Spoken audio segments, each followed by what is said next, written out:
जानते हो प्रशंसक कितने खराब होते हैं। भगवान श्री कृष्ण द्वारिकाधीश के रूप में विराज रहे थे द्वारिका में। वो ब्रह्मादि देवता उनका दर्शन करने आते थे। द्वारिका में भगवान पूर्ण ऐश्वर्य में गरुड़ पर विराजते हैं, शंख चक्र गदा पद्मधारी हैं, छद्म रूप नहीं है भगवान का। और भगवान की उपस्थिति के समय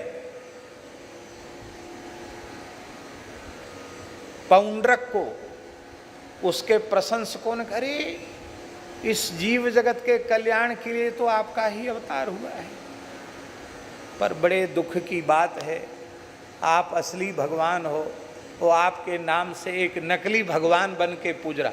भगवान असली द्वारकाधीश, उनको कह दिया उसके प्रशंसकों ने, वो एक नकली भगवान तुम्हारे नाम से पूज रहा है, नक्कालों से सावधान।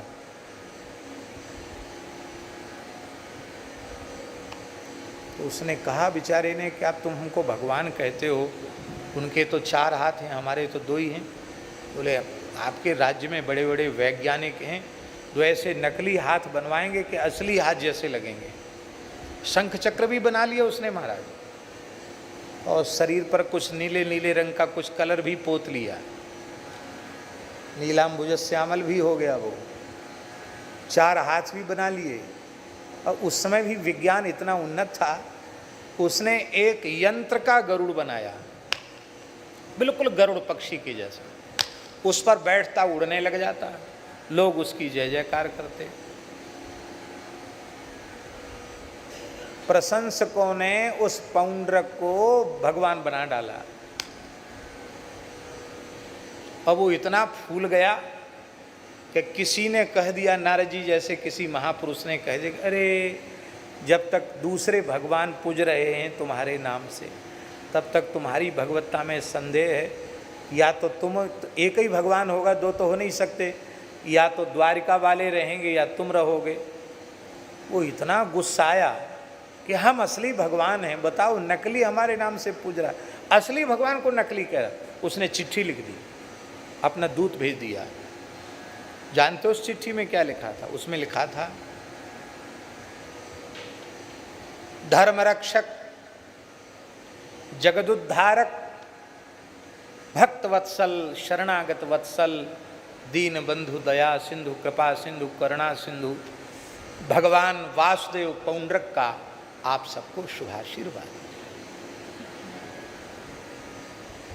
मैं क्षमा दया का समुद्र हूं, अपराधियों के अपराध चित्त में नहीं रखता हूं, पर क्या करें, मेरे अवतार काल में तुम वसुदेव के पुत्र होकर नकली भगवान बन के पूज रहे हो, अपने को भगवान कहते हो, मन मना भव मद भक्तो मद्याजी माम नमस्कुरु, ये सब झूठ मूठ की बातों का प्रचार कर रहे हो।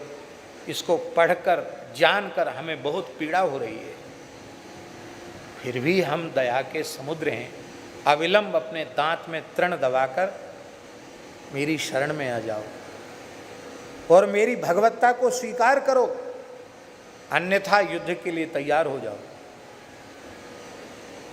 तुम्हारे जैसे नकली भगवान को ही समाप्त करने के लिए मेरा अवतार हुआ है। आपका शुभेक्षु भगवान वासुदेव पौंड्रक महाराज। और भगवान तो हमारे बड़े विनोदी हैं, श्री कृष्ण द्वारकाधीश। वो जानते थे कि चिट्ठी में क्या लिखा है, तो उन्होंने कहा दूत से कि तुम ही पढ़ के सुना दो, हम लोग पढ़ेंगे नहीं चिट्ठी, तुमसे। अब महाराज जब चिट्ठी पढ़ी गई तो ठाका गूंजने लग गया सभा में कि हे भगवान, भगवान के रहते हुए ऐसे नकली लोग भी हैं। भगवान हंसने लगे, बोले भैया देखो पत्र कितना अच्छा है, सबको सुनकर बड़ी प्रसन्नता हुई है। अब अपने भगवान से कह देना कि उन्होंने कहा शंख चक्र धारण करना छोड़ दो, तो हम छोड़ें, किस पर छोड़ें? तो हम चक्र गदा शंख सब छोड़ने आ रहे हैं तुम्हारे ऊपर, तैयार हो जाओ। और भगवान ने उस मिथ्या वासुदेव पौंड्रक का वध किया। दुर्भाग्य से आज भी इस देश में तमाम भगवान नकली भगवान बने घूम रहे हैं। स्वतंत्र भारत में इन नकली भगवानों पर पूर्ण प्रतिबंध होना चाहिए। वो जेल में पड़े होने पर भी भगवान बने। कहते हैं हमारा भगवान तो जेल में ही पैदा होता है। अरे राम राम, आप एक मनुष्य कहलाने के लायक नहीं हो, आपके आचरण ऐसे हैं कि आप में मनुष्यता नहीं, आप भगवान बने बैठे हो।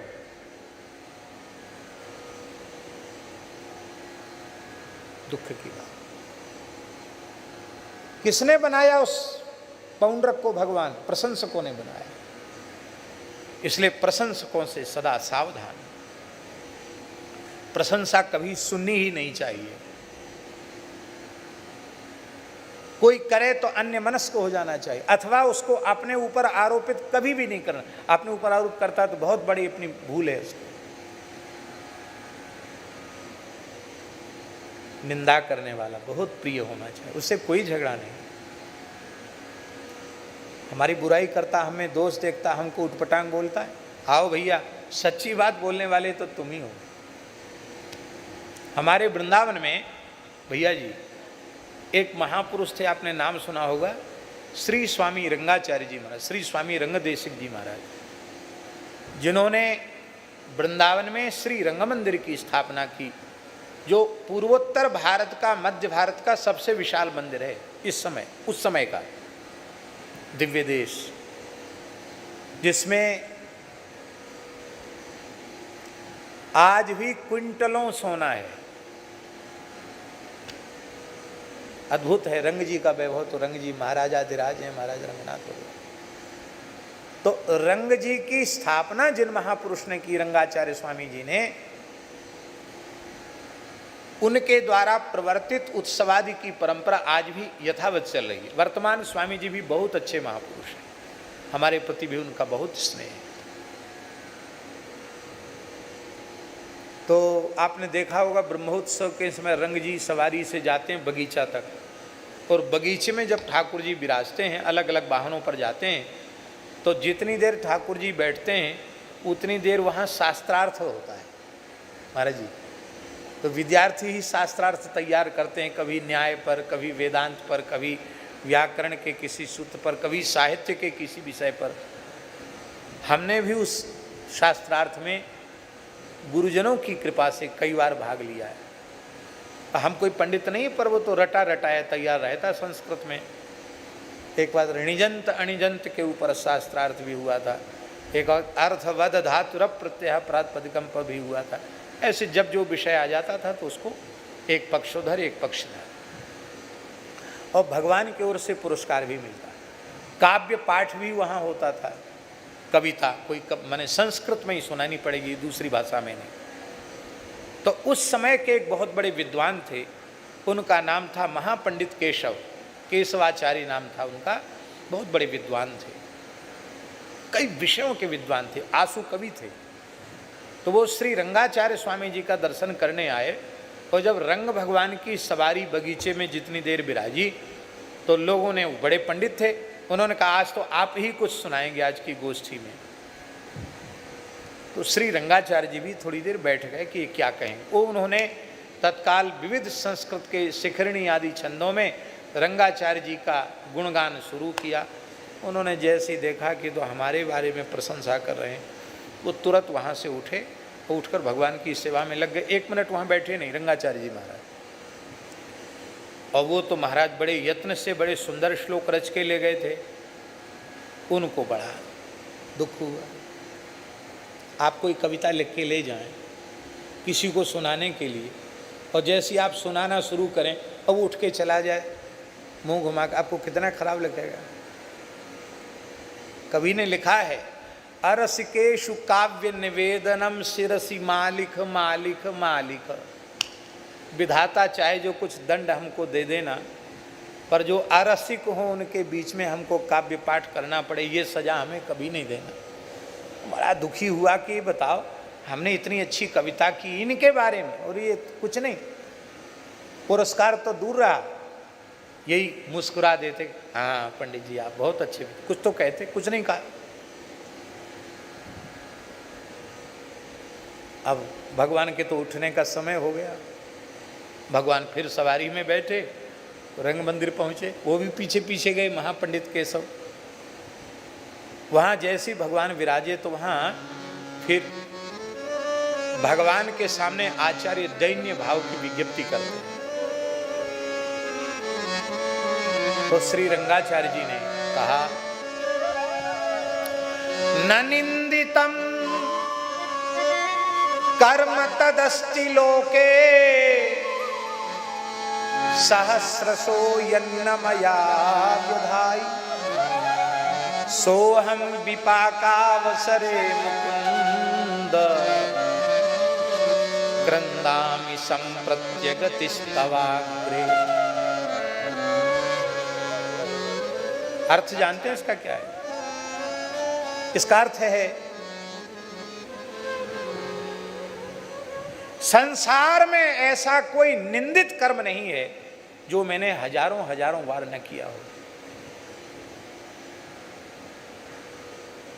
कोई एक जन्म तो नहीं, इसके पहले कितने जन्म हो चुके हैं। हमारे अशुभों की कोई सूची है? न निंदितम कर्म तदस्ति लोके सहस्रशो यन्नमया विधाई असोहम विपाकावसरे। जब कर्म फल भोग का क्षण आया तो क्रंदामि करुण क्रंदन कर रहा हूं, हे मुकुंद आप ही एकमात्र मेरी गति हो। पापो हम पाप कर्मा हम पापात्मा पाप संभव त्राहि मां पुंडरीकाक्ष सर्व पाप हरो। न धर्मनिष्ठोऽस्मि न चात्मवेदी न भक्तिमास्त्वच्चरणारविन्दे अकिंचनो नन्यगतिः शरण्यं त्वत्पादमूलं शरणं प्रपद्ये। इत्यादि प्रकार से वे दैन्य भाव को निवेदित भगवान के चरणों में करने लगे। अब केशव पंडित तो पहले से चिढ़े बैठे थे। वो जोर जोर से चिल्लाकर कहने लगे, हे रंगनाथ भगवान, ये जो है ना रंगाचार्य, ये जो कुछ कह रहा है एकदम सत्य कह रही। ऐसा ही है, इससे भी गया बीता व्यक्ति है, किसी विद्वान का आदर नहीं करता। ये तो निंदित कर्मा है, नीच है, पापी है, दुष्ट है। जो उनके मुंह में गालियां बकने लगे एक तरह से। और लोग तो उनको किस रूप में देखते हैं, ये गालियां बक रहा है।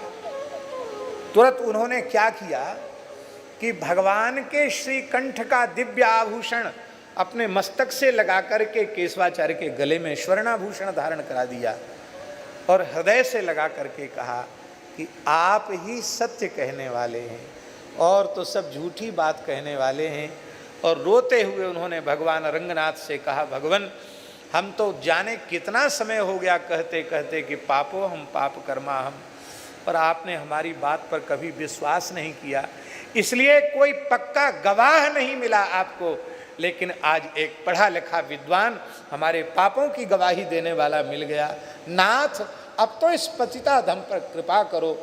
इतना सुनते ही उस पंडित राज का पांडित्य का गर्व तो विगलित हो गया और वो रंगाचार्य महापुरुष के चरणों में लौटने लग गया। अंत में चलकर उन्हीं के शिष्य बने वो। उन्होंने ग्रंथ भी लिखे केशवाचार्य जी। एक उस जमाने में एक ग्रंथ प्रकाशित हुआ था महाराज जी, स्मृति रत्नाकर। उसकी अपूर्ण प्रति मेरे पास है। क्या कहना, अद्भुत संकलन है स्मृति रत्नाकर में। रंगाचार्य जी के समय में ही संकलित हुई थी वो, और हम ऐसा विश्वास रखते हैं कि केशवाचार्य जी का उसमें बहुत बड़ा योगदान है। अपनी छाती पे हाथ धर के देखो, हम ऐसे हैं क्या? हमको किसी ने कड़वा बोल दिया, अपमानित कर दिया, तो हम उसकी ओर देखना नहीं चाहते, उससे बात नहीं करना चाहते। उसको देखते हमारे मन में द्वेष की आग भड़क जाती है। हम कहाँ वैष्णव कहलाने योग्य हैं, हम कहाँ हरिभक्त कहलाने योग्य हैं? क्योंकि निज प्रभुमय देखहीं जगत के हिसन करहीं विरोध। हम एक देश में परमात्मा से प्रेम करते हैं और सर्वकाल सर्वदेश में सर्वगत सर्वरूप जो परमात्मा विद्यमान है, वहाँ कहीं एक विशेष स्थान पर हमारे मन में द्वेष है, तो हमारा प्रेम पाखंड हो गया, हमारी भक्ति, हमारी आराधना, उपासना दंभ हो गई। पर हमने ऐसे महापुरुष की चरण सन्निधि प्राप्त की है। हमारे पूज्यपाद सद्गुरुदेव भगवान श्री भक्तमाली जी महाराज, जिन्होंने अपने निंदकों को भी नीरे रखा, जिन्होंने अपने निंदकों को सदा दूध मलाई खिलाकर पुष्ट किया, और प्रशंसकों की प्रशंसा के लिए सदा उन्होंने अपने कानों पर हाथ रख लिया। ऐसे दिव्य महापुरुष को हमने उनकी कृपा से, उनकी चरण सन्निधि हमने प्राप्त की।